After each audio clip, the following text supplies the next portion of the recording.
Hi students, welcome back to Political Science class. BA ಪ್ರಥಮ ಸೆಮಿಸ್ಟರ್ನ ನನ್ನೆಲ್ಲ ಆತ್ಮೀಯ ವಿದ್ಯಾರ್ಥಿಗಳನ್ನು ರಾಜ್ಯಶಾಸ್ತ್ರ ವರ್ಗಕ್ಕೆ ಹೃದಯಪೂರ್ವಕವಾಗಿ ಸ್ವಾಗತವನ್ನು ಕೋರ್ತಾ, ಆತ್ಮೀಯ ವಿದ್ಯಾರ್ಥಿಗಳೇ, ಈಗಾಗಲೇ ನಾವು ಕಳೆದ ವಿಡಿಯೋದಲ್ಲಿ 3ನೇ ಅಧ್ಯಾಯಕ್ಕೆ ಅಂತಿಮ ರೂಪವನ್ನು ಕೊಟ್ಟಿದ್ದಾಗಿದೆ. 3ನೇ ಅಧ್ಯಾಯವನ್ನು ಮುಕ್ತಾಯಗೊಳಿಸಿದ್ದೇವೆ ಈಗಾಗಲೇ ಕಳೆದ ವಿಡಿಯೋದಲ್ಲಿ. ಅದರ ಮುಂದಿನ ಅಧ್ಯಾಯದ ಕಡೆಗೆ ಇವತ್ತು ಹೋಗ್ತಾ ಇದ್ದೇವೆ. ಖಂಡಿತವಾಗಿ ಹೋಗೋಣ ವಿದ್ಯಾರ್ಥಿಗಳೇ. ಹಾಗಾದರೆ ಇವತ್ತಿನ ವಿಡಿಯೋದಲ್ಲಿ ನಾವು BA ಪ್ರಥಮ ಸೆಮಿಸ್ಟರ್ನ ರಾಜ್ಯಶಾಸ್ತ್ರ ವಿಷಯದಲ್ಲಿ 4ನೇ ಅಧ್ಯಾಯ ಕಡೆಗೆ ಹೋಗ್ತಾ ಇದ್ದೇವೆ. ಖಂಡಿತವಾಗಿ ಹೋಗೋಣ. ಇವತ್ತಿನ ವಿಡಿಯೋದಲ್ಲಿ ನಾವು ತಿಳಿದುಕೊಳ್ಳುವಂಥ ಅಧ್ಯಾಯ ಯಾವುದಪ್ಪ ಅಂದರೆ ವಿದ್ಯಾರ್ಥಿಗಳೇ, ಯೂನಿಟ್ 4 ಪೊಲಿಟಿಕಲ್ ಟ್ರೆಡಿಷನ್ಸ್, ರಾಜಕೀಯ ಸಂಪ್ರದಾಯಗಳು ಅಥವಾ ಪಂಥಗಳ ಕುರಿತು ನಾವು ತಿಳ್ಕೊಳ್ಬೇಕಾಗಿದೆ, ಅಥವಾ ಪರಂಪರೆಗಳು ಅಂತ ಕರಿತೀವಿ. ರಾಜಕೀಯ ಪರಂಪರೆಗಳು ಅಥವಾ ಪಂಥಗಳ ಕುರಿತು ನಾವು ತಿಳಿದುಕೊಳ್ತಾ ಇದ್ದೇವೆ ಇವತ್ತಿನ ಈ ವಿಡಿಯೋದಲ್ಲಿ. 4ನೇ ಅಧ್ಯಾಯಕ್ಕೆ ಪದಾರ್ಪಣೆ ಮಾಡ್ತಾ ಇದ್ದೇವೆ. ಖಂಡಿತವಾಗಿ ಮಾಡೋಣ ವಿದ್ಯಾರ್ಥಿಗಳೇ.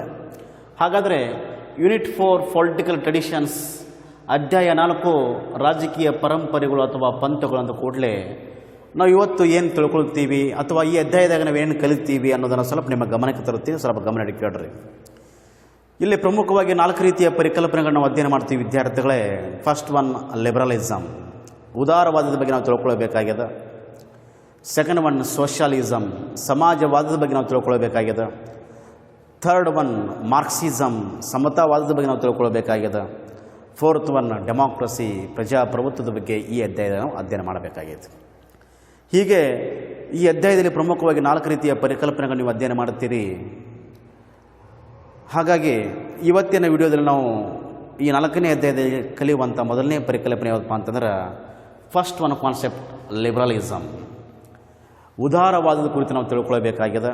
ಹಾಗಾದರೆ ಉದಾರವಾದ ಅಂದ ಕೂಡಲೇ ನಾವು ಏನೇನು ತಿಳ್ಕೊಳ್ತೀವಿ ಅನ್ನೋದನ್ನು ಸ್ವಲ್ಪ ಸಿಂಪಲಾಗಿ ನೋಡೋಣ ಇವತ್ತಿನ ವಿಡಿಯೋದಲ್ಲಿ. ಇಂಟ್ರೊಡಕ್ಷನ್ ಬಗ್ಗೆ ಸ್ವಲ್ಪ ನೋಡೋಣ ಸಿಂಪಲ್ಲಾಗಿ, ಅಂದರೆ ಪೀಠಿಕೆ ಬಗ್ಗೆ ಸ್ವಲ್ಪ ನೋಡೋಣ. ಮೀನಿಂಗ್ ಆಫ್ ಲಿಬರಲಿಸಮ್, ಉದಾರವಾದದ ಅರ್ಥದ ಬಗ್ಗೆ ತಿಳ್ಕೋಣ. ತದನಂತರ ಟು ಮೀನಿಂಗ್ ಆಫ್ ಲಿಬರಲಿಸಮ್, ಉದಾರವಾದದ 2 ಅರ್ಥಗಳನ್ನು ಕಾಣ್ತೀವಿ. ಫಸ್ಟ್ ಒನ್ ನ್ಯಾರೋ ಮೀನಿಂಗ್, ಸಂಕುಚಿತ ಅರ್ಥ. ಸೆಕೆಂಡ್ ಒನ್ ಬ್ರಾಡರ್ ಮೀನಿಂಗ್, ವಿಶಾಲವಾದ ಅರ್ಥ, ಅದರ ಬಗ್ಗೆ ನೋಡೋಣ. ತದನಂತರ ಡೆಫಿನಿಷನ್ಸ್ ಆಫ್ ಲಿಬರಲಿಸಮ್, ಉದಾರವಾದದ ವ್ಯಾಖ್ಯೆಗಳು ಏನದಾವು ಅನ್ನೋದನ್ನು ಸ್ವಲ್ಪ ನೋಡಬೇಕಾಗ್ತದೆ. ಖಂಡಿತವಾಗಿ ನೋಡೋಣ. ತದನಂತರ ದೋಸ್ ಹೂ advocate liberalism is nothing but ಪ್ರೊಪನೆಂಟ್ಸ್, ಉದಾರವಾದದ ಪ್ರಮುಖ ಪ್ರತಿಪಾದಕರು ಅಥವಾ ಉದಾರವಾದವನ್ನು ಪ್ರತಿಪಾದಿಸಿ ಅದಕ್ಕೆ ಬೆಂಬಲ ಕೊಟ್ಟವರು ಯಾರು ಅನ್ನೋದು ಕೂಡ ನಾವು ನೋಡಬೇಕಾಗ್ತೈತಿ. ಖಂಡಿತವಾಗಿ ಅದನ್ನು ನೋಡೋಣ. ಹೀಗೆ ಒಂದೊಂದಾಗಿ ತಿಳಿದುಕೊಳ್ಳುತ್ತಾ ನಿಮ್ಮ ಗುರು ಶಿಷ್ಯರ ಸಂಬಂಧವನ್ನು ಮುಂದುವರಿಸೋಣ ವಿದ್ಯಾರ್ಥಿಗಳೇ ಇವತ್ತಿನ ಈ ವಿಡಿಯೋದಲ್ಲಿ. ಹಾಗಾದರೆ ಸ್ವಲ್ಪ ನಾವು ಇವತ್ತು ಅಧ್ಯಾಯ 4 ಅಂದ ಕೂಡಲೇ ಲಿಬರಲಿಸಮನ್ನು ಪ್ರಾರಂಭಿಸೋಣ, ಉದಾರವಾದವನ್ನು ಪ್ರಾರಂಭಿಸೋಣ ವಿದ್ಯಾರ್ಥಿಗಳೇ. ಸ್ವಲ್ಪ ನಾವು ಪೀಠಿಕೆ ಅಥವಾ ಅದರ ಪ್ರಸ್ತಾವನೆ ಬಗ್ಗೆ ನೋಡೋಣ. ಇಂಟ್ರೊಡಕ್ಷನ್ ಅಂತ ಕರಿತೀವಿ ವಿದ್ಯಾರ್ಥಿಗಳೇ. ರಾಜಕೀಯ ಸಿದ್ಧಾಂತದಲ್ಲಿ ಉದಾರವಾದದ ಪರಿಕಲ್ಪನೆ ಅತ್ಯಂತ ಪ್ರಾಮುಖ್ಯ ಸ್ಥಾನವನ್ನು ಪಡೆದುಕೊಂಡದ, ಅತ್ಯಂತ ಮಹತ್ವದ ಸ್ಥಾನವನ್ನು ಪಡೆದುಕೊಂಡದ. ರಾಜಕೀಯ ಸಿದ್ಧಾಂತ ಬೆಳವಣಿಗೆ ಆಗಲಿಕ್ಕೆ ಕೂಡ ಉದಾರವಾದ ಪಾತ್ರ ಅತ್ಯಂತ ವಿಸ್ಮರಣೆಯಾಗ್ಯದ, ಅತ್ಯಂತ ಮಹತ್ವವಾಗ್ಯದ. ಉದಾರವಾದಕ್ಕೂ ಮತ್ತು ಸ್ವಾತಂತ್ರ್ಯಕ್ಕೆ ಏನಪ್ಪ ಅಂದರೆ ಒಂದು ಅವಿನಾಭಾವದ ನಿಕಟವಾದ ಸಂಬಂಧ ಅದ. Liberalism and liberty is both is good relationship good link between liberalism and liberty. ಹೀಗಾಗಿ ರಾಜಕೀಯ ಸಿದ್ಧಾಂತದ ಪರಿಕಲ್ಪನೆಯಲ್ಲಿ ಉದಾರವಾದ ಪಾತ್ರ ಅತ್ಯಂತ ವಿಸ್ಮರಣೆಯಾಗಿದೆ. ಉದಾರವಾದ ಮನೋಭಾವನೆಯನ್ನು ಬೆತ್ತರಿಸೋದು, ವ್ಯವಹಾರಗಳಲ್ಲಿ, ವ್ಯಾಪಾರಗಳಲ್ಲಿ, ತಂತ್ರಜ್ಞಾನಗಳಲ್ಲಿ ಒಂದು ಉದಾರತಾ ಮನೋಭಾವನೆಯನ್ನು ಬೆಳೆಸಿಕೊಂಡು ರಾಜಕೀಯ ಸಿದ್ಧಾಂತ ಏನಪ್ಪ ಅಂತಂದ್ರೆ ಉದಾರತಾವಾದದ ಒಂದು ಹಿನ್ನೆಲೆಯನ್ನಿಟ್ಟುಕೊಂಡು, ಉದಾರವಾದದ ಒಂದು ಪರಿಕಲ್ಪನೆ ಇಟ್ಟುಕೊಂಡು ಅಸ್ತಿತ್ವಕ್ಕೆ ಬಂದಿರೋದನ್ನು ಕೂಡ ನಾವು ಕಾಣ್ತೀವಿ.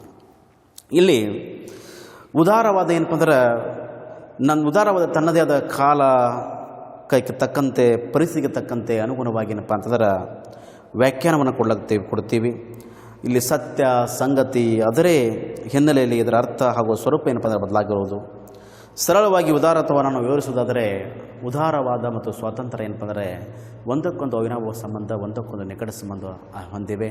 ಮತ್ತು ಉದಾರವಾದ ಮತ್ತು ಲಿಬರಲಿಸಮ್, ಉದಾರವಾದ ಮತ್ತು ಸ್ವಾತಂತ್ರ್ಯ ಏನಪ್ಪ ಅಂದ್ರೆ ಒಂದಕ್ಕೊಂದು ಪೂರಕವಾಗಿವೆ ಅನ್ನೋದನ್ನು ಕೂಡ ನಾವು ತಿಳ್ಕೊಳ್ತೀವಿ.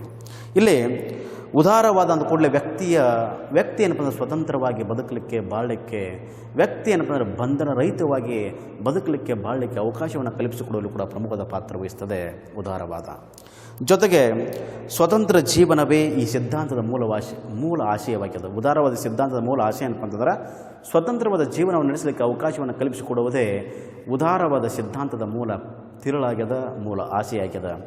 ಜೊತೆಗೆ ವಿದ್ಯಾರ್ಥಿಗಳೇ, ವ್ಯಕ್ತಿಯು ಗರಿಷ್ಠ ಸ್ವಾತಂತ್ರ್ಯವನ್ನು ಹೊಂದಿರುವುದೇ ಇದರ ಮೂಲ ಉದ್ದೇಶ. ಅಂದರೆ ಪ್ರತಿಯೊಬ್ಬ ವ್ಯಕ್ತಿ ಏನಪ್ಪ ಅಂದ್ರೆ ಗರಿಷ್ಠ ಸ್ವಾತಂತ್ರ್ಯವನ್ನು ಹೊಂದಿ ತನ್ನ ಜೀವನವನ್ನು, ತನ್ನ ವ್ಯಕ್ತಿತ್ವವನ್ನು ರೂಪಿಸಿಕೊಳ್ಳಲಿಕ್ಕೆ ಒಂದು ಮುಕ್ತವಾದ ಅವಕಾಶವನ್ನು ಕಲ್ಪಿಸಿಕೊಡುವಲ್ಲಿ ಪ್ರಮುಖದ ಪಾತ್ರವನ್ನು ಉದಾರವಾದ ಮಾಡ್ತದೆ. ಹೀಗಾಗಿ ಪ್ರತಿಯೊಬ್ಬ ವ್ಯಕ್ತಿಗೆ ತನ್ನದೇ ವಿಚಾರಗಳು, ಚಿಂತನೆಗಳು, ಆಲೋಚನೆಗಳು, ಅಭಿಪ್ರಾಯಗಳು ಇರ್ತಾವ. ಅಭಿಪ್ರಾಯಗಳನ್ನ, ಚಿಂತನೆಗಳನ್ನು, ಆಲೋಚನೆಗಳನ್ನ, ವಿಚಾರಗಳನ್ನ ಹಂಚಿಕೊಳ್ಳಲಿಕ್ಕೆ ಮುಕ್ತವಾದ ಒಂದು ಜೀವನವನ್ನು ಕಲ್ಪಿಸಿಕೊಡುವಲ್ಲಿ ಕೂಡ ಪ್ರಮುಖದ ಪಾತ್ರ ವಹಿಸ್ತೈತಿ ಉದಾರವಾದ.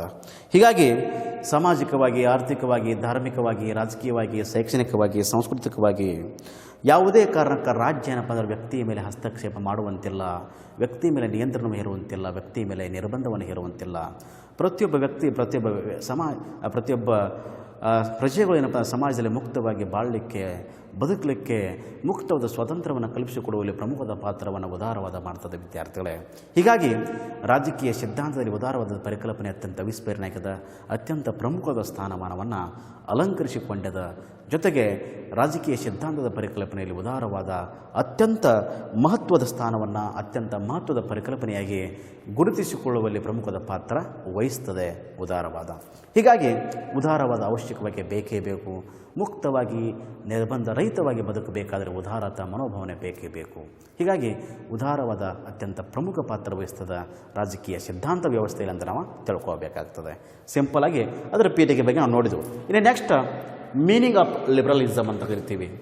ಉದಾರವಾದ ಅರ್ಥವನ್ನು ನಾವು ಗಮನಕ್ಕೆ ತೆಗೆದುಕೊಂಡು ನೋಡಿದಾಗ ವಿದ್ಯಾರ್ಥಿಗಳೇ, ಇಂಗ್ಲೀಷ್ನಲ್ಲಿ ನಾವು ಏನಂತ ಕರಿತೀವಪ್ಪ ಅಂತಂದ್ರೆ ಲಿಬರಲಿಸಮ್ ಅಂತ ಕರಿತೀವಿ. ಇಂಗ್ಲೀಷ್ನಲ್ಲಿ ನಾವು ಏನಂತ ಕರಿತೀವಪ್ಪ, ಲಿಬರಲಿಸಮ್ ಅಂತ ಕರಿತೀವಿ. ಲಿಬರಲಿಸಮ್ ಅಂತ ಕರಿತೀವಿ.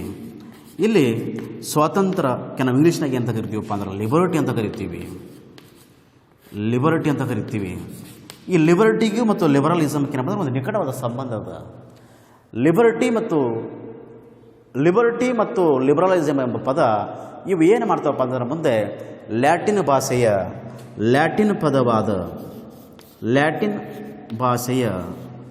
ಲೈಬರ್ ಆರ್ ಲೀಬರ್, ಲ್ಯಾಟಿನ್ ಭಾಷೆಯ ಲೀಬರ್ ಎಂಬ ಶಬ್ದದಿಂದ ಉತ್ಪತ್ತಿಗೊಳ್ಳುತ್ತದೆ. ಲೀಬರ್ ಅಂದರೆ ಮುಕ್ತ ಅಥವಾ ನಿರ್ಬಂಧ ರಹಿತವಾಗಿರೋದು ಎಂಬ ಅರ್ಥವನ್ನು ಕೊಡ್ತದೆ. ಸಿಂಪಲ್ ಆಗಿ ತಿಳ್ಕೊರಿ. ಇಲ್ಲಿ ಲಿಬರಲಿಸಮ್ ಮತ್ತು ಲಿಬರ್ಟಿ ಎರಡೂ ಒಂದಕ್ಕೊಂದು ನಿಕಟವಾದ ಸಂಬಂಧವನ್ನು ಹೊಂದಿದ್ದಾವೆ. ಇಲ್ಲಿ ಲಿಬರ್ಟಿ ಹಾಗೂ ಲಿಬರಲಿಸಮ್ ಎಂಬ ಪದದ ಮೂಲ ಪದ ಯಾವುದಪ್ಪ ಅಂತಂದ್ರೆ ಇಲ್ಲಿ ಲ್ಯಾಟಿನ್ ಭಾಷೆಯ ಲೀಬರ್ ಎಂಬ ಶಬ್ದದಿಂದ ಉತ್ಪತ್ತಿಗೊಳ್ತದೆ. ಲೀಬರ್ ಅಂದ್ರೆ ಮುಕ್ತ ಅಥವಾ ನಿರ್ಬಂಧ ರಹಿತವಾಗಿರೋದು ಎಂದರ್ಥ. The simple English word liberalism and liberty is both is equal. English word liberalism is derived from Latin word liber. Liber means free or freedom. Liber means free or freedom. Simple, the both word is equal. Liberalism and liberties. The liberalism and liberty is derived from Latin word liber. Liber means free or freedom. Simple. ಅರ್ಥ ಆಯ್ತು ರೀ. ಇಲ್ಲಿ simple ಆಗಿ ಏನಪ್ಪ ಅಂದ್ರೆ ಉದಾರವಾದ ಮತ್ತು ಸ್ವತಂತ್ರ ಎರಡೂ ಶಬ್ದಗಳೇನಪ್ಪ ಹೋಲಿಕೆ ಅದಾವೆ. ಎರಡೂ ಶಬ್ದಗಳಲ್ಲಿ ಒಂದು ನಿಕಟವಾದ ಸಂಬಂಧ ಅದ. ಹೀಗಾಗಿ ಲಿಬರಲಿಸಮ್ ಎಂಬ ಪದಗಳ ಮೂಲ, ಲಿಬರ್ಟಿ ಹಾಗೂ ಲಿಬರಲಿಸಮ್ ಎಂಬ ಪದಗಳ ಮೂಲ ಪದ ಯಾವುದಪ್ಪ ಅಂತಂದ್ರೆ ಲ್ಯಾಟಿನ್ ಭಾಷೆಯ ಲೈಬರ್ ಆರ್ ಲೇಬರ್. ಲೈಬರ್ ಅಂತ ಕರೀತಾರೆ, ಅದು ಗೊತ್ತಿರಲಿ ನಿಮಗೆ.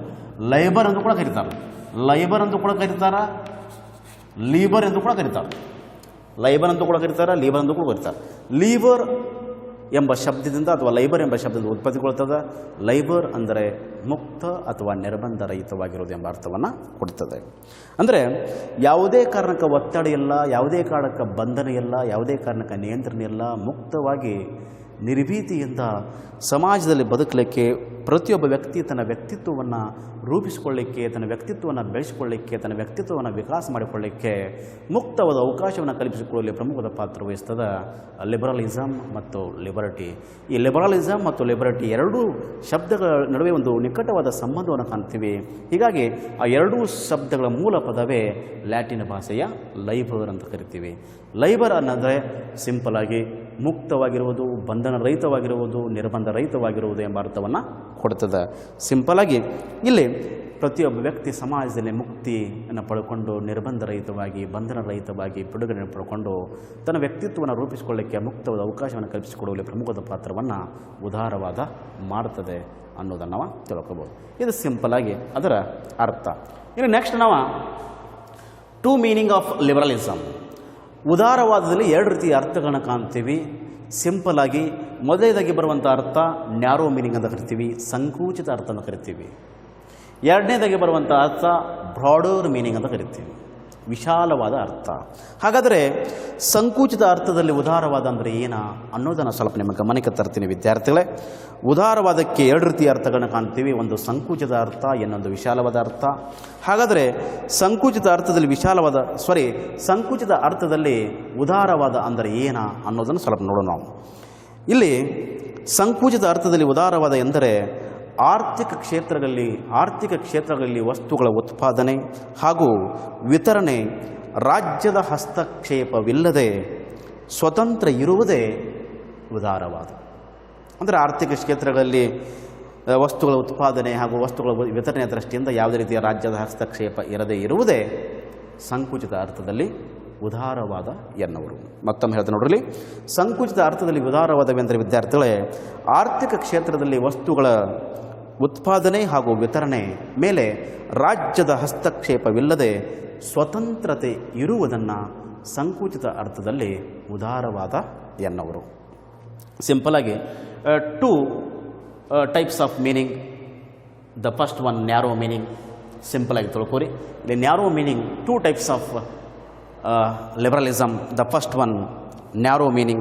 Simply understood, narrow meaning means, in the narrow sense, liberalism means the production and distribution of goods in the economic sphere without interference of the state is called liberalism in a meaning of narrow meaning. Simple. ಅರ್ಥ ಆಯ್ತು ರೀ? ಅಂದರೆ ಯಾವುದೇ ರಾಜ್ಯದ ವಸ್ತುಗಳ ಉತ್ಪಾದನೆ ಆಗ್ಬೋದು, ವಸ್ತುಗಳ ವಿತರಣೆ ಮೇಲೆ ಯಾವುದೇ ರಾಜ್ಯದ ಹಸ್ತಕ್ಷೇಪ ಇಲ್ಲದ ಸ್ವತಂತ್ರವಾಗಿ ಅವಕಾಶವನ್ನು ಕಲ್ಪಿಸುವುದೇ ಸಂಕುಚಿತ ಅರ್ಥದಲ್ಲಿ ಉದಾರವಾದ ಅಂತ ನಾವು ಕರಿತೀವಿ. ಇನ್ನು ಎರಡನೇದಾಗಿ ವಿದ್ಯಾರ್ಥಿಗಳೇ ಬ್ರಾಡರ್ ಮೀನಿಂಗ್ ಅಂತ ಕರಿತೀವಿ. ಬ್ರಾಡರ್ ಮೀನಿಂಗ್ ಅಂದರೆ ಏನ? ವಿಶಾಲವಾದ ಅರ್ಥದಲ್ಲಿ ಉದಾರವಾದವೆಂದರೆ ಒಂದು ರೀತಿಯ ಮಾನಸಿಕ ಸ್ಥಿತಿ, ಅಂದರೆ ಮಾನವರ ಬೌದ್ಧಿಕ, ಧಾರ್ಮಿಕ, ರಾಜಕೀಯ, ಆರ್ಥಿಕ, ಸಾಂಸ್ಕೃತಿಕ ಸಂಬಂಧಗಳಲ್ಲಿ ಸ್ವತಂತ್ರ ದಾರಿಯನ್ನು ಆಯ್ಕೆ ಮಾಡಿಕೊಳ್ಳುವುದು, ವ್ಯಕ್ತಿಗೆ ಹಾಗೂ ಸಮುದಾಯಕ್ಕೆ ಗರಿಷ್ಠ ಸ್ವಾತಂತ್ರ್ಯವನ್ನು ನೀಡುವುದೇ ವಿಶಾಲವಾದ ಅರ್ಥದಲ್ಲಿ ಉದಾರವಾದ ಎನ್ನುವರು. ಸಿಂಪಲಾಗಿ ಹೇಳ್ತಾ ನೋಡ್ರಿ, ಮತ್ತೊಮ್ಮೆ ನೋಡ್ರಿ ವಿದ್ಯಾರ್ಥಿಗಳೇ, ವಿಶಾಲವಾದ ಅರ್ಥದಲ್ಲಿ ಉದಾರವಾದವೆಂದರೆ ಒಂದು ರೀತಿಯ ಮಾನಸಿಕ ಸ್ಥಿತಿ, ಅಂದರೆ ಮಾನವರ ಬೌದ್ಧಿಕ, ಧಾರ್ಮಿಕ, ರಾಜಕೀಯ, ಆರ್ಥಿಕ, ಸಾಂಸ್ಕೃತಿಕ ಸಂಬಂಧಗಳಲ್ಲಿ ಸ್ವತಂತ್ರ ದಾರಿಯನ್ನು ಆಯ್ಕೆ ಮಾಡಿಕೊಳ್ಳುವುದು, ವ್ಯಕ್ತಿಗೆ ಹಾಗೂ ಸಮುದಾಯಕ್ಕೆ ಗರಿಷ್ಠ ಸ್ವಾತಂತ್ರ್ಯವನ್ನು ನೀಡುವಂಥ ವ್ಯವಸ್ಥೆಗೆ ನಾವೆಂತ ಕರಿತೀವಿ ವಿಶಾಲವಾದ ಅರ್ಥದಲ್ಲಿ ಉದಾರವಾದ ಎಂದು ಕರೆಯುತ್ತಾರೆ. ಸಿಂಪಲ್ ಆಗಿ ವಿದ್ಯಾರ್ಥಿಗಳೇ, ಇಲ್ಲಿ broader meaning of liberalism you understood. Simple. In a broader sense, liberalism is a kind of mental state which is the freedom of the individual and the community to choose an independent path in human intellectual, religious, political, economic and cultural relations is called the broader sense meaning of liberalism. Simple ಆಗಿ ಮುಕ್ತವಾಗಿ ಆರ್ಥಿಕವಾಗಿ, ಸಾಮಾಜಿಕವಾಗಿ, ಧಾರ್ಮಿಕವಾಗಿ, ಶೈಕ್ಷಣಿಕವಾಗಿ, ಸಾಂಸ್ಕೃತಿಕವಾಗಿ ಮುಕ್ತವಾದ ಸ್ವಾತಂತ್ರ್ಯವನ್ನು ಕಲ್ಪಿಸಿಕೊಡುವುದೇ ವಿಶಾಲವಾದ ಅರ್ಥದಲ್ಲಿ ಉದಾರವಾದ ಎನ್ನುವರು. ಇದು ಸಿಂಪಲ್ ಆಗಿ ನಾವು ಎರಡು ಅರ್ಥ ತಿಳ್ಕೊಬೋದು. ಇನ್ನು ನೆಕ್ಸ್ಟ್ ವಿದ್ಯಾರ್ಥಿಗಳೇ, ಡೆಫಿನಿಷನ್ಸ್ ಆಫ್ ಲಿಬರಲಿಸಮ್. ಉದಾರವಾದದ ವ್ಯಾಖ್ಯೆಗಳನ್ನು ನಾವು ಗಮನಕ್ಕೆ ತೆಗೆದುಕೊಂಡು ನೋಡಬೇಕಾಗ್ತದೆ. ಇಲ್ಲಿ ಪ್ರಮುಖ ಇಬ್ಬರು ರಾಜಕೀಯ ಚಿಂತಕರು ಅಭಿಪ್ರಾಯ ಪಡ್ತಾರೆ. ಮೊದಲನೇದಾಗಿ ಬರುವಂಥ ಒಬ್ಬ ರಾಜಕೀಯ ಚಿಂತಕ ಯಾರಪ್ಪ ಅಂತಂದ್ರೆ, ಫಸ್ಟ್ ಒನ್ ಡೇವಿಡ್ ಸ್ಮಿತ್ ಅವರ ಪ್ರಕಾರ, ಡೇವಿಡ್ ಸ್ಮಿತ್ ಅವರ ಪ್ರಕಾರ ಉದಾರವಾದ ಎಂದರೆ, ಸಿಂಪಲ್ ಆಗಿ ತಿಳ್ಕೊರಿ, ಡೇವಿಡ್ ಸ್ಮಿತ್ ಅವರ ಪ್ರಕಾರ ಉದಾರವಾದವೆಂದರೆ ವಿದ್ಯಾರ್ಥಿಗಳೇ ಇಲ್ಲಿ, so according to David Smith the definitions provide liberalism. You simply understood David Smith being a liberal and a strong believer requires greater freedom for the individual to achieve his or her goals and common goals is called liberalism.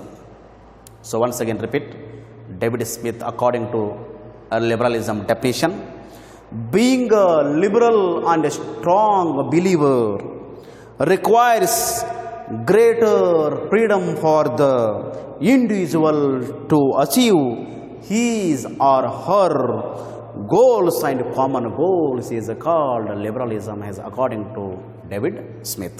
ವಿದ್ಯಾರ್ಥಿಗಳೇ, ಇಲ್ಲಿ ಉದಾರವಾದದ ವ್ಯಾಖ್ಯೆಗಳನ್ನು ನಾವು ಗಮನಕ್ಕೆ ತೆಗೆದುಕೊಂಡು ನೋಡಬೇಕಾಗ್ತದೆ. ಒಬ್ಬ ಶ್ರೇಷ್ಠ ರಾಜಕೀಯ ಚಿಂತಕ ಕೂಡ ಹೌದು, ವಿದ್ವಾಂಸ ಕೂಡ ಹೌದು. ಡೇವಿಡ್ ಸ್ಮಿತ್ ಅವರು ಹೇಳ್ತಾರೆ ಉದಾರವಾದ ಎಂದರೆ, ಡೇವಿಡ್ ಸ್ಮಿತ್ ಅವರ ಪ್ರಕಾರ ಉದಾರವಾದ ಎಂದರೆ ವಿದ್ಯಾರ್ಥಿಗಳೇ ಸಿಂಪಲ್ ಆಗಿ ತಿಳ್ಕೋರಿ, ಇಲ್ಲಿ ಉದಾರತವಾದ ಬಲವಾದ ನಂಬಿಕೆಯಾಗಿದ್ದು ವ್ಯಕ್ತಿ ತನ್ನ ಧೋರಣೆಗಳು ಹಾಗೂ ಸಾಮಾನ್ಯ ಗುರಿಗಳನ್ನು ಸಾಧಿಸಲು ಹೆಚ್ಚಿನ ಸ್ವಾತಂತ್ರ್ಯ ಅಗತ್ಯವಾಗಿದೆ. ಅಭಿಪ್ರಾಯ ಸ್ವಾತಂತ್ರ್ಯದ ಮೂಲಕವಾಗಿ ವ್ಯಕ್ತಿಯು ಸಮಾಜಕ್ಕೆ ಕೊಡುಗೆ ನೀಡಬಲ್ಲನು. ವ್ಯಕ್ತಿಗೆ ಮುಕ್ತವಾಗಿ ಏನಪ್ಪ ಅಂದರೆ ತನ್ನ ಅಭಿಪ್ರಾಯಗಳನ್ನ, ತನ್ನ ವಿಚಾರಗಳನ್ನ, ತನ್ನ ಅನಿಸಿಕೆಗಳನ್ನ ಹಂಚಿಕೊಳ್ಳಲಿಕ್ಕೆ ಮುಕ್ತವಾದ ಸ್ವಾತಂತ್ರ್ಯವನ್ನು ಕಲ್ಪಿಸಿಕೊಡುವುದೇ ಉದಾರವಾದ ಅನ್ನುವ ಸಂದೇಶವನ್ನು ಸಾರ್ತಾರೆ ಡೇವಿಡ್ ಸ್ಮಿತ್ ಅವರು. ಇಲ್ಲಿ ಮತ್ತೊಮ್ಮೆ ನೋಡಿ ವಿದ್ಯಾರ್ಥಿಗಳೇ, ಉದಾರತವಾದದ ಬಲವಾದ ನಂಬಿಕೆ ಹೇಗಿದ್ದು ವ್ಯಕ್ತಿ ತನ್ನ ಧೋರಣೆಗಳನ್ನು ಹಾಗೂ ಸಾಮಾನ್ಯ ಗುರಿಗಳನ್ನು ಸಾಧಿಸಲು ಹೆಚ್ಚಿನ ಸ್ವಾತಂತ್ರ್ಯವನ್ನು ಒದಗಿಸಿಕೊಡುವಂತಹ ಪ್ರಕ್ರಿಯೆ ಅಥವಾ ತನ್ನ ಅಭಿಪ್ರಾಯಗಳನ್ನು ವ್ಯಕ್ತಪಡಿಸಲು ಸ್ವಾತಂತ್ರ್ಯವನ್ನು ಒದಗಿಸಿಕೊಡುವಂಥ ವ್ಯವಸ್ಥೆಗೆ ನಾವೆಂತ ಕರಿತೀವಿ, ಉದಾರವಾದ ಅಂತ ಕರಿತೀವಿ ಅನ್ನೋ ಸಂದೇಶವನ್ನು ಡೇವಿಡ್ ಸ್ಮಿತ್ ಅವರು ಅಭಿಪ್ರಾಯ ಪಡ್ತಾರೆ. ಅಂದರೆ ಒಬ್ಬ ವ್ಯಕ್ತಿ ಮುಕ್ತವಾಗಿ, ಸ್ವತಂತ್ರವಾಗಿ, ನಿರ್ಭೀತಿಯಿಂದ ತನ್ನ ವಿಚಾರಗಳನ್ನು, ತನ್ನ ಅಭಿಪ್ರಾಯಗಳನ್ನು, ತನ್ನ ಅನಿಸಿಕೆಗಳನ್ನು, ತನ್ನ ಧೋರಣೆಗಳನ್ನು, ತನ್ನ ಸಾಮಾನ್ಯ ಗುರಿಗಳನ್ನು ಸಾಧಿಸಲು ಮುಕ್ತವಾದ ಸ್ವಾತಂತ್ರ್ಯವನ್ನು ಒದಗಿಸಿಕೊಡುವಂಥ ಒಂದು ವ್ಯವಸ್ಥೆಗೆ, ಒಂದು ಪ್ರಕ್ರಿಯೆಗೆ ಉದಾರವಾದ ಎಂದು ಕರೆದಿದ್ದಾರೆ ಡೇವಿಡ್ ಸ್ಮಿತ್ ಅವರು. ಇದು ಅವರು ಕೊಟ್ಟಂಥ ಮೊದಲನೇ ಪ್ರಮುಖ ವ್ಯಾಖ್ಯೆ ಅಂತ ನಾವು ಭಾವಿಸಬೇಕಾಗ್ತದೆ. ಇನ್ನೊಬ್ಬರು ಹರ್ಬರ್ಟ್ ಹೂವರ್ ಅವರ ಪ್ರಕಾರ ಎರಡನೇದಾಗಿ ಬರುವಂಥ ಪ್ರಮುಖ ಅಂಶ ಹರ್ಬರ್ಟ್ ಹೂವರ್. ಹರ್ಬರ್ಟ್ ಹೂವರ್ ಅವರ ಪ್ರಕಾರ ಉದಾರವಾದ ಎಂದರೆ, according to Herbert Hoover, the simple definition provide one of the most important political thinker of Herbert Hoover. You simply understood the underlying cause of liberalism is the creation of a person of a free will, not of over rigid control of individuals, is called liberalism. Simple once again. The underlying cause of liberalism is the creation of a person of free will, not of over rigid control of individuals, is called liberalism, according to Herbert ಹೂವರ್.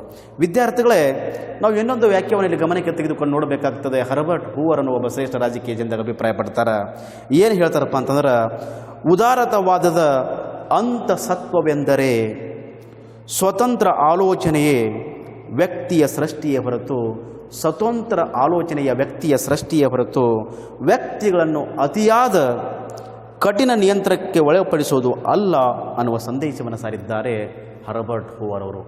Herbert ಹೂವರ್ ಅವರ ಪ್ರಕಾರ ಉದಾರವಾದವೆಂದರೆ ವಿದ್ಯಾರ್ಥಿಗಳ ಅಭಿಪ್ರಾಯ ಹೇಳ್ತಾರಪ್ಪ ಅಂದ್ರೆ, ಉದಾರತಾವಾದದ ಅಂತಸತ್ವವೆಂದರೆ ಸ್ವತಂತ್ರ ಆಲೋಚನೆಯ ವ್ಯಕ್ತಿಯ ಸೃಷ್ಟಿಯೇ ಹೊರತು ವ್ಯಕ್ತಿಗಳನ್ನು ಅತಿಯಾದ ಕಠಿಣ ನಿಯಂತ್ರಣಕ್ಕೆ ಒಳಪಡಿಸುವುದು ಅಲ್ಲ ಅನ್ನುವುದನ್ನು ಅಭಿಪ್ರಾಯ ವ್ಯಕ್ತಪಡಿಸಿದ್ದಾರೆ ಉದಾರವಾದದ ಕುರಿತು ಹರ್ಬರ್ಟ್ ಹೂವರ್ ಅವರು. ಇಲ್ಲಿ ಸ್ವತಂತ್ರ ಅಂದರೆ ಯಾವುದೇ ರೀತಿಯ ಅಡೆತಡೆ ಇಲ್ಲದೆ, ಯಾವುದೇ ರೀತಿಯ ನಿರ್ಬಂಧವಿಲ್ಲದೆ, ಯಾವ ರೀತಿಯ ಬಂಧನವಿಲ್ಲದೆ, ವ್ಯಕ್ತಿಯ ಮೇಲೆ ನಿಯಂತ್ರಣವನ್ನು ಹೇರದೆ ಆ ವ್ಯಕ್ತಿ ಏನಪ್ಪ ಅಂದರೆ ಸ್ವತಂತ್ರವಾಗಿ ತನ್ನ ಆಲೋಚನೆಗಳನ್ನು, ತನ್ನ ವಿಚಾರಗಳನ್ನು, ತನ್ನ ಅಭಿಪ್ರಾಯಗಳನ್ನು ವ್ಯಕ್ತಪಡಿಸಲಿಕ್ಕೆ ಮುಕ್ತವಾದ ಅವಕಾಶವನ್ನು ಕಲ್ಪಿಸಿಕೊಡುವುದೇ ಉದಾರವಾದ ಅನ್ನುವ ಸಂದೇಶವನ್ನು ಸಾರಿದ್ದಾರೆ ಹರ್ಬರ್ಟ್ ಹೂವರ್ ಅವರು. ಹೀಗಾಗಿ ತನ್ನ ಅಭಿಪ್ರಾಯವನ್ನು, ತನ್ನ ಪ್ರತಿಭೆಯನ್ನು, ತನ್ನ ಸಾಮರ್ಥ್ಯವನ್ನು ಹೊರತರಲಿಕ್ಕೆ, ತನ್ನ ವಿಚಾರಗಳನ್ನು ಹಂಚಿಕೊಳ್ಳಲಿಕ್ಕೆ, ತನ್ನ ಅನಿಸಿಕೆಗಳನ್ನು ಹಂಚಿಕೊಳ್ಳಲಿಕ್ಕೆ ಅವನ ಮೇಲೆ ಯಾವುದೇ ರೀತಿಯ ನಿಯಂತ್ರಣವನ್ನು ಹೇರದೆ, ಯಾವುದೇ ರೀತಿಯ ಬಂಧನವನ್ನು ಹೇರದೆ, ಯಾವುದೇ ರೀತಿಯ ಒಂದು ಮುಕ್ತತೆಯನ್ನು ಮುಕ್ತವಾಗಿ ಅವನು ಬದುಕಲಿಕ್ಕೆ, ಬಾಳಲಿಕ್ಕೆ ಅವಕಾಶವನ್ನು ಕಲ್ಪಿಸಿಕೊಡುವಂಥ ವ್ಯವಸ್ಥೆಯನ್ನು ಉದಾರವಾದ ಎಂದು ಕರೆಯುತ್ತದೆ. ಉದಾರವಾದ ಮನೋಭಾವನೆಯನ್ನು ಬೆತ್ತರಿಸುವುದೇ ಉದಾರವಾದ. ವ್ಯಕ್ತಿಯ ಆಲೋಚನೆಗೆ ಮೇಲೆ ಯಾವುದೇ ರೀತಿಯ ನಿರ್ಬಂಧ, ನಿಯಂತ್ರಣ, ಬಂಧನವನ್ನು ಹೇರದೆ ಇರುವುದೇ ಉದಾರವಾದ.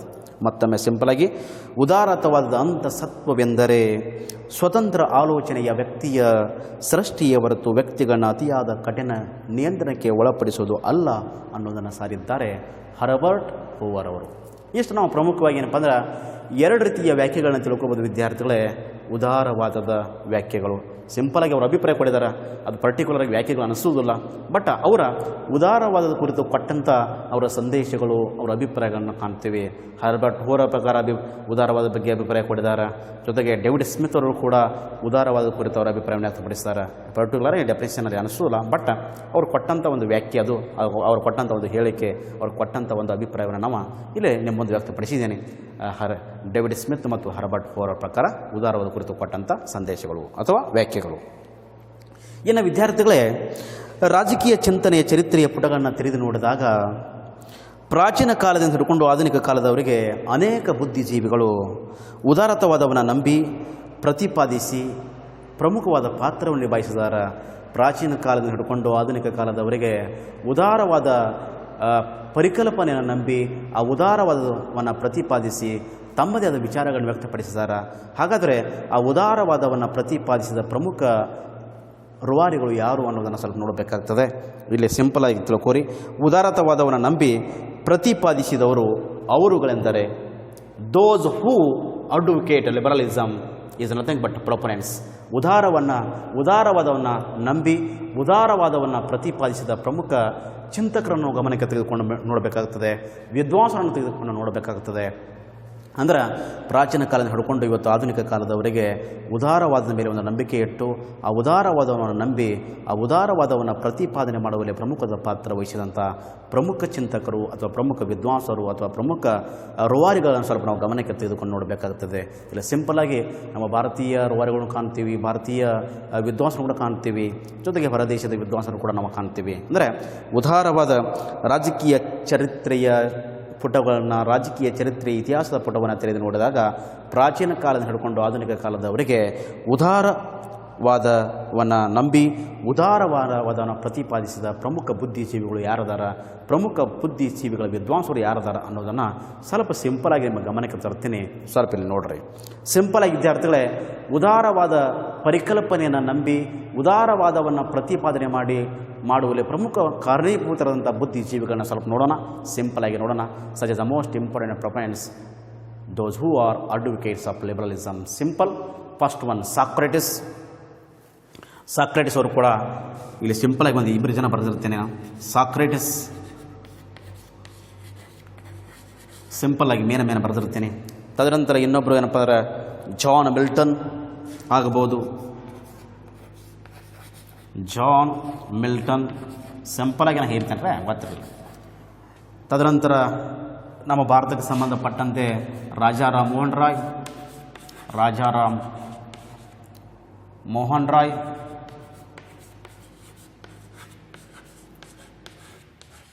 ರಾಜಾರಾಮ್ ಮೋಹನ್ ರಾಯ್, ಗೋಪಾಲಕೃಷ್ಣ ಗೋಖಲೆ,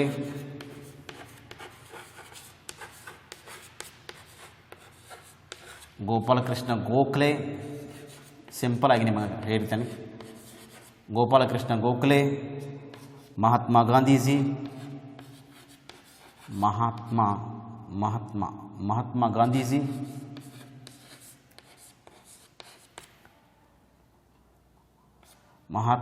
ಮಹಾತ್ಮ ಗಾಂಧೀಜಿ. ತದನಂತರ ನೀವು ಬೇಕಾದರೆ ಇನ್ನೊಬ್ಬರು ಇಲ್ಲಿ ತಿಳ್ಕೊಬೋದು. ಪ್ರಮುಖವಾಗಿ ಮಹಾತ್ಮ ಗಾಂಧೀಜಿ ಆಗ್ಬೋದು, ಗೋಪಾಲಕೃಷ್ಣ ಗೋಖಲೆ ಆಗ್ಬೋದು, ರಾಜಾರಾಮ್ ಮೋಹನ್ ರಾಯ್ ಆಗ್ಬೋದು. ಇವರೆಲ್ಲ ಏನಪ್ಪ ಅಂದ್ರೆ ಉದಾರವಾದವನ್ನು ನಂಬಿ ಉದಾರವಾದವನ್ನು ಪ್ರತಿಪಾದಿಸಿ ಉದಾರವಾದಕ್ಕೆ ಒಂದು ಬೆಂಬಲವನ್ನು ಕೊಟ್ಟಿರುವಂಥ ಬುದ್ಧಿಜೀವಿಗಳು ವಿದ್ಯಾರ್ಥಿಗಳೇ. ಇಲ್ಲಿ ಪ್ರಮುಖವಾಗಿ ಒಂದು 20 ರಿಂದ 26 ಜನ ಇಲ್ಲಿ ಬಂದಿರ್ತಾರೆ. ನಿಮ್ಮ ಮೇಲೆ ನಾನು ಹೇಳ್ತೇನೆ. ಸಾಕ್ರೆಟಿಸ್ ಆಗ್ಬೋದು, ಸ್ಟೋಯಿಕ್ ಪಂಥದವರಾಗ್ಬೋದು, ಜಾನ್ ಮಿಲ್ಟನ್ ಆಗ್ಬೋದು, ವಾಲ್ಟೇರ್ ಆಗ್ಬೋದು, ಜಾನ್ ಲಾಕ್ ಆಗ್ಬೋದು, ತದನಂತರ ಗೋತೆ ಆಗ್ಬೋದು, ರೂಸೋ ಆಗ್ಬೋದು, ಜಫರ್ಸನ್ ಆಗ್ಬೋದು. ನಮ್ಮ ಭಾರತೀಯ ರಾಜಕೀಯ ಚಿಂತನೆಯ ಗಮನಕ್ಕೆ ತೆಗೆದುಕೊಂಡಾಗ ರಾಜಾರಾಮ್ ಮೋಹನ್ ರಾಯ್ ಆಗ್ಬೋದು, ಗೋಪಾಲಕೃಷ್ಣ ಗೋಖಲೆ ಆಗ್ಬೋದು, ಡಾಕ್ಟರ್ BR ಅಂಬೇಡ್ಕರ್ ಆಗ್ಬೋದು, ತದನಂತರ ಮಹಾತ್ಮ ಗಾಂಧೀಜಿ ಆಗ್ಬೋದು, ತದನಂತರ ಸುಭಾಷ್ ಚಂದ್ರ ಬೋಸ್ ಆಗ್ಬೋದು, ಲೋಕಮಾನ್ಯ ತಿಲಕ್ ಆಗ್ಬೋದು, ಜೊತೆಗೆ ದಾದಾಬಾಯಿ ನವರೋಜಿ ಆಗ್ಬೋದು, ಯಡಮಂಡ ಬರ್ಕ್ ಆಗ್ಬೋದು. ಈ ಹಲವಾರು ಚಿಂತಕರು, ವಿದ್ವಾಂಸರು, ಬುದ್ಧಿಜೀವಿಗಳು ಏನಪ್ಪ ಅಂತಂದ್ರೆ ಉದಾರವಾದವನ್ನು ನಂಬಿ ಉದಾರವಾದವನ್ನು ಪ್ರತಿಪಾದನೆ ಮಾಡುವಲ್ಲಿ ಗುರುತಿಸಿಕೊಂಡಿರುವಂಥ ಪ್ರಮುಖ ರೂವಾರಿಗಳು ಅಥವಾ ಬುದ್ಧಿಜೀವಿಗಳು. ಇವರೇನಪ್ಪ ಅಂದ್ರೆ ಉದಾರವಾದವನ್ನು ಪ್ರತಿಪಾದನೆ ಮಾಡುವಲ್ಲಿ ಪ್ರಮುಖದ ಪಾತ್ರ ವಹಿಸ್ತಾರೆ. ಇವೆಲ್ಲ ನಿಮ್ಗೆ ಗೊತ್ತಿರಬೇಕು. ಡೇವಿಡ್ ಹ್ಯೂಮ್ ಕೂಡ ಬರ್ತಾನೆ, ಎಡಮ್ ಸ್ಮಿತ್ ಬರ್ತಾರೆ, TH ಗ್ರೀನ್ ಬರ್ತಾರೆ, JDH ಕೂಲ್ ಬರ್ತಾನೆ, HJ ಲಾಸ್ಕಿ ಅವರು ಬರ್ತಾರೆ, ತದನಂತರ ಬಾರ್ಕರ್ ಅವರು ಬರ್ತಾರೆ. ಈ ಹಲವಾರು ಪ್ರಮುಖ ಏನಪ್ಪ ಅಂದರೆ ವಿದ್ವಾಂಸರು, ಪ್ರಮುಖ ಬುದ್ಧಿಜೀವಿಗಳು ಉದಾರವಾದವನ್ನು ನಂಬಿ ಉದಾರವಾದವನ್ನು ಪ್ರತಿಪಾದನೆ ಮಾಡುವಲ್ಲಿ ಪ್ರಮುಖದ ಪಾತ್ರ ವಹಿಸ್ತಾರೆ. ನಿಮಗೆ ಗೊತ್ತಿರಬೇಕು. ಮೇಲೆ ಒಂದು ಅಟ್ಲೀಸ್ಟ್ ಒಂದು 10 ರಿಂದ 15 ನೀವು ಬರೀಬೇಕು. ಸಾಕ್ರೆಟಸ್, ಸ್ಟೋಯಿಕ್ ಪಂಥದವರು, Edmund Burke, Goethe, Rousseau, HJ Laski, ತದನಂತರ ಪ್ರಮುಖವಾಗಿ ರಾಜಾರಾಮ್ ಮೋಹನ್ ರಾಯ್, ಗೋಪಾಲಕೃಷ್ಣ ಗೋಖಲೆ, ಡಾಕ್ಟರ್ BR ಅಂಬೇಡ್ಕರ್, ಮಹಾತ್ಮ ಗಾಂಧೀಜಿ, ದಾದಾಬಾಯಿ ನವರೋಜಿ, ತದನಂತರ ನೀವು Lokmanya Tilak, Subhash Chandra Bose, Voltaire, John Locke, Jefferson, David Hume, Montesquieu, Adam Smith ಇತ್ಯಾದಿ ಮುಂತಾದವರು ಏನಪ್ಪ ಅಂತಂದ್ರೆ ಪ್ರಾಚೀನ ಕಾಲದಿಂದ ಹಿಡ್ಕೊಂಡು ಆಧುನಿಕ ಕಾಲದವರೆಗೆ ಉದಾರವಾದವನ್ನು ನಂಬಿ ಉದಾರವಾದವನ್ನು ಪ್ರತಿಪಾದನೆ ಮಾಡುವಲ್ಲಿ ಪ್ರಮುಖ ಪಾತ್ರ ವಹಿಸಿದಂಥ ಪ್ರಮುಖ ಬುದ್ಧಿಜೀವಿಗಳು, ರೂವಾರಿಗಳು, ವಿದ್ವಾಂಸಕರು ಅಥವಾ ಚಿಂತಕರು. ಅರ್ಥ ಆಯ್ತು ರೀ. ಹೀಗೆ ನಾವು ಸಿಂಪಲಾಗಿ ಇವತ್ತಿನ ವಿಡಿಯೋದಲ್ಲಿ ಉದಾರವಾದದ ಅರ್ಥ, ಉದಾರವಾದದ ವ್ಯಾಖ್ಯೆಗಳು, ತದನಂತರ ಉದಾರವಾದದ ಪ್ರಮುಖವಾಗಿ ಏನಪ್ಪ ಅಂತಂದ್ರೆ ನಾವು ಸಿಂಪಲಾಗಿ ಇಷ್ಟು ಇವತ್ತಿನ ಈ ವಿಡಿಯೋದಲ್ಲಿ ತಿಳ್ಕೊಂಡಿದ್ದೇವೆ. ಎಕ್ಸಾಮ್ ದೃಷ್ಟಿಯಿಂದ ಇದು ಕೂಡ ಭಾಳ ಮಹತ್ವತೆ. ಇದನ್ನು ಸರಿಯಾಗಿ ನೋಡಿಕೊಡ್ರಿ. ಈ ಪರಿಕಲ್ಪನೆ ಇನ್ನೂ ಕೂಡ ಮುಕ್ತಾಯಗೊಂಡಿಲ್ಲ. ಈಗ ಜಸ್ಟ್ ನಾವು ಅದರ ಪೀಠಿಕೆ, ಅದರ ಅರ್ಥ, ಅದರ ವ್ಯಾಖ್ಯೆಗಳ ಬಗ್ಗೆ ನಾವು ತಿಳ್ಕೊಂಡಿದ್ದೇವೆ. ಇಲ್ಲಿ ಸರಿಯಾಗಿ ನೋಡಿಕೊಡ್ರಿ. ಎಕ್ಸಾಮ್ ದೃಷ್ಟಿಯಿಂದ ಇದು ಕೂಡ ಕ್ವಶನ್ ಇಂಪಾರ್ಟೆಂಟ್ ಐತಿ. ಉದಾರವಾದದ ಅರ್ಥ, ಉದಾರವಾದದ ವ್ಯಾಖ್ಯೆಗಳ ಬಗ್ಗೆ ಚರ್ಚಿಸಿರಂತ ಕೇಳ್ಬೋದು. ಶಾರ್ಟ್ ನೋಟ್ಸ 5 ಅಂಕದ ಮೇಲೆ ಪ್ರಶ್ನೆ ಬರಬಹುದು. ಉದಾರವಾದದ ಅರ್ಥ, ಉದಾರವಾದದ ವ್ಯಾಖ್ಯೆಗಳನ್ನು ಕುರಿತು ಚರ್ಚಿಸಿರಿ ಅಥವಾ ವಿವರಿಸಿದ ಕೇಳಬಹುದು. ಇಟ್ಟು ನೀವು ಸರಿಯಾಗಿ ನೋಡಿಕೊಡ್ರಿ. ಇಷ್ಟು ನಾವು ಇವತ್ತಿನ ವಿಡಿಯೋದಲ್ಲಿ ವಿದ್ಯಾರ್ಥಿಗಳೇ ಉದಾರವಾದದ ಪರಿಕಲ್ಪನೆ ಬಗ್ಗೆ ತಿಳ್ಕೊಬೋದು. ಇನ್ನು ಮುಂದಿನ ವಿಡಿಯೋದಲ್ಲಿ ಉದಾರವಾದದ ಉಗಮ ಮತ್ತು ಬೆಳವಣಿಗೆಯ ಬಗ್ಗೆ ನಾವು ತಿಳ್ಕೊಂಡು ಅರ್ಥ ಆಯ್ತರೆ ನೆಕ್ಸ್ಟ್ ವಿಡಿಯೋದಲ್ಲಿ ಅಂದರೆ ಮುಂದಿನ ವಿಡಿಯೋದಲ್ಲಿ ನಾನು ಉದಾರವಾದದ ಉಗಮ ಮತ್ತು ಬೆಳವಣಿಗೆಯನ್ನು ತೆಗೆದುಕೊಂಡು ಬರ್ತೀನಿ. ಈಗ ಜಸ್ಟ್ ನಿಮಗೆ ಅದರ ಇಂಟ್ರೊಡಕ್ಷನ್ ಮಾಡಿಕೊಟ್ಟಿದ್ದೇನೆ ನಾನು. ಅರ್ಥ ಆಯ್ತರೆ ಇಂಟ್ರೊಡಕ್ಷನ, ಅದರದ ಮೀನಿಂಗ, ತದನಂತರ ಡೆಫಿನೇಷನ್, ಅದರ ಬಗ್ಗೆ ಜಸ್ಟ್ ನಿಮಗೆ ನಾನು ಇಲ್ಲಿ ಐಡಿಯಾ ಕೊಟ್ಟಿದ್ದೇನೆ. ಇನ್ನು ಮುಂದಿನ ವಿಡಿಯೋದಲ್ಲಿ ಇಷ್ಟು ನಾವು ಇವತ್ತಿನ ವಿಡಿಯೋದಲ್ಲಿ ತಿಳ್ಕೊಬೋದು ವಿದ್ಯಾರ್ಥಿಗಳೇ. ಇನ್ನು ಮುಂದಿನ ವಿಡಿಯೋದಲ್ಲಿ ಇದರ ಮುಂದಿನ ಈ ಪರಿಕಲ್ಪನೆಯನ್ನು ಕೂಡ ಪೂರ್ಣಗೊಂಡಿಲ್ಲ, ಅಪೂರ್ಣ ಆಗ್ಯದ. ಮುಂದಿನ ವಿಡಿಯೋದಲ್ಲಿ ಇದರ ಮುಂದಿನ ಭಾಗವಾದಂಥ ಉದಾರವಾದದ ಉಗಮ ಮತ್ತು ಬೆಳವಣಿಗೆಯನ್ನು ತೆಗೆದುಕೊಂಡು ಬರುತ್ತೇನೆ. ಅಲ್ಲಿಯವರೆಗೆ ತಮ್ಮೆಲ್ಲರಿಗೂ ನಮಸ್ಕಾರಗಳು. Thank you.